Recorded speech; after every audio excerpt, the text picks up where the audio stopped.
Choose your core values. This is huge for me. This is what's been driving me forward for the last I don't know how many years. So choose your chase carefully. Make sure it has eternal life, energy, joy, and a style of life that you want, right? Because we're here to stay in your circle of competence.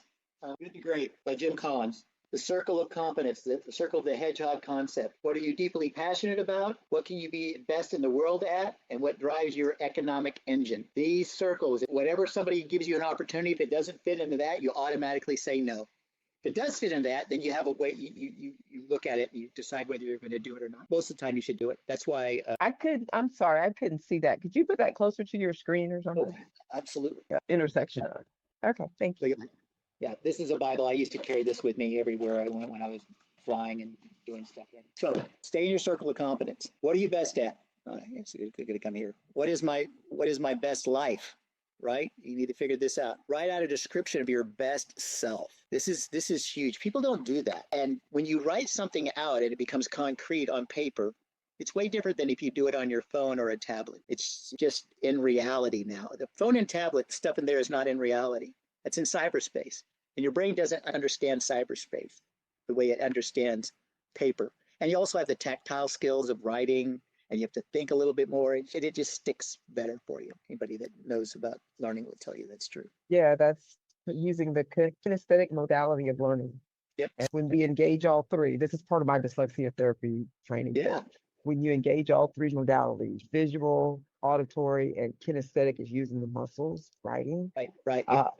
our brain retains it and the connections in the brain are strengthened faster. So You're all over it. So you write out a description of yourself. This is some of the ways. Some people will write down sentences first about what they like and how they feel and about the world and the place they're in. Remember, we're getting to our core values. It took me about 6 months to actually finalize and crystallize my core values. So don't worry if you don't get it right off the bat. The core values follow you no matter what business or personal life you're in. These are your core values. Discover your core values and write down a list of words that describe you. It could be more than 10. What are your top 5 out of that? Eventually, you got to get it down to 3. And some people say, oh, I can't do it. 4 or 5. No, there's a reason that 3 and 7 are the numbers that are most used in the Bible. And let's just not argue the fact that 3 is the easiest thing for you to remember. And 7, AT&T proved it by making the phone 7 digits before we had to go into area codes all the time. It was just 7 digits because the brain works that way. So get it down to 3. You're going to have to give up 1. God is not in mind because it's so ingrained. It's like not a core value. It's like my being, right? So now, having said that, I have lots of people that have done this that said, screw that. God is my core value. And these other 2 are that, and that's fine. Don't listen to me. Listen to your heart, not my heart, because I don't live there. I live in here. When making any decision, these 3 words will be your guiding light. Pick carefully. Double check your words.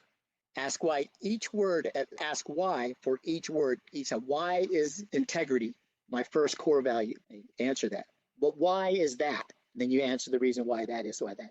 You go down 5 times. If you can get it to 5 times and you can still say, because of this, because of this, because of this, and you're honest with yourself, which the only person that could lie to you is you, then you'll understand that's your core value.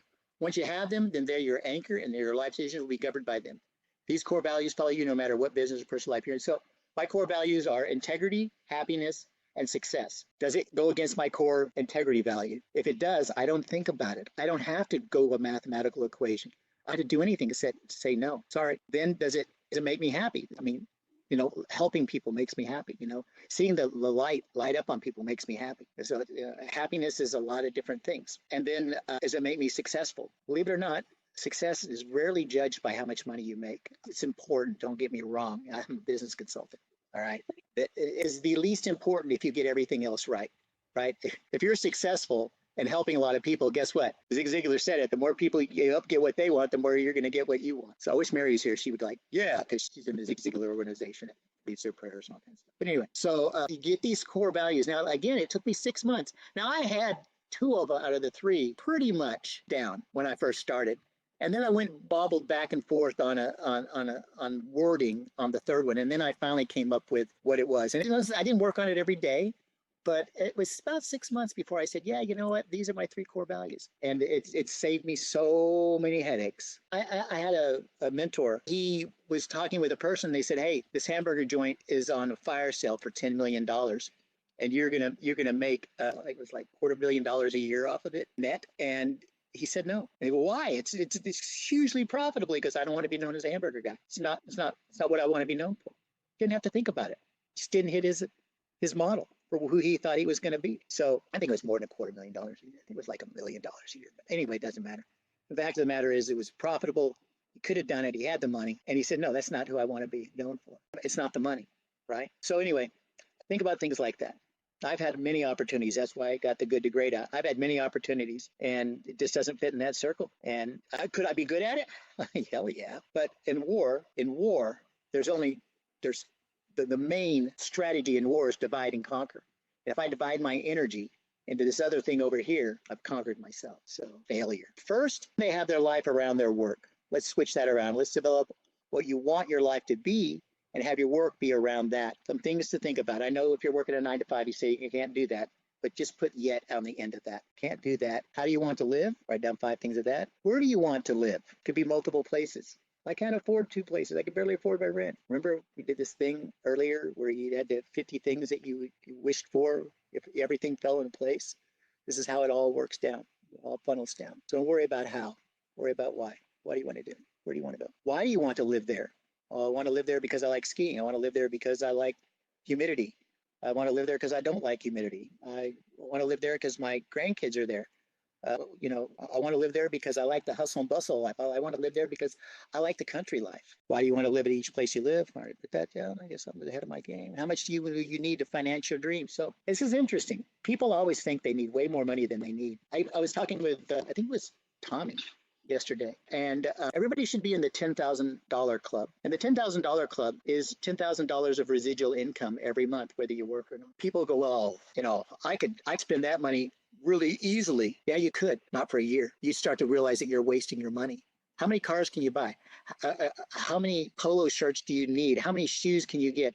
How many, vacations can you take before you're like, I'm just wasting my money. I want to get back to work because that's what the human brain wants to do. It wants to work. It wants to be productive, wants to be successful, wants to be happy. That doesn't really care about happiness. We'll go into that later. It does care about survival, and survival. So anyway, your dreams, Jim Rohn said, I asked a question. He says, can somebody live, this is a long time ago, I'll say now, I'll change the numbers. Can somebody live a life with a $5,000 a month income? Everybody should say yes. Might not be the dream house, but everybody can live off of $5,000 a month. He was at 2,000, by the way. This is 30 years ago, but still, even now, $2,000 average mean for $50,000 a year. That's with 2 people. So pretty still damn close. But anyway, $5,000 a month. Okay, now I answered this question. Can somebody live off of $5,500 a month?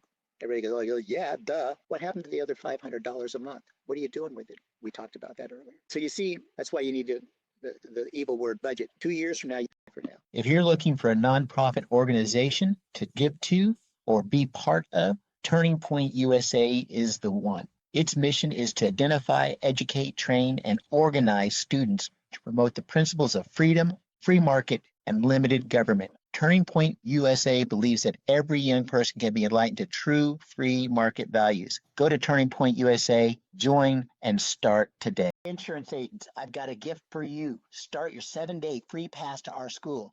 Download 200 plug-and-play posts and spark inbound quote conversations this week. Do it now before the free pass window closes. Tap the button, start free, and grab the download.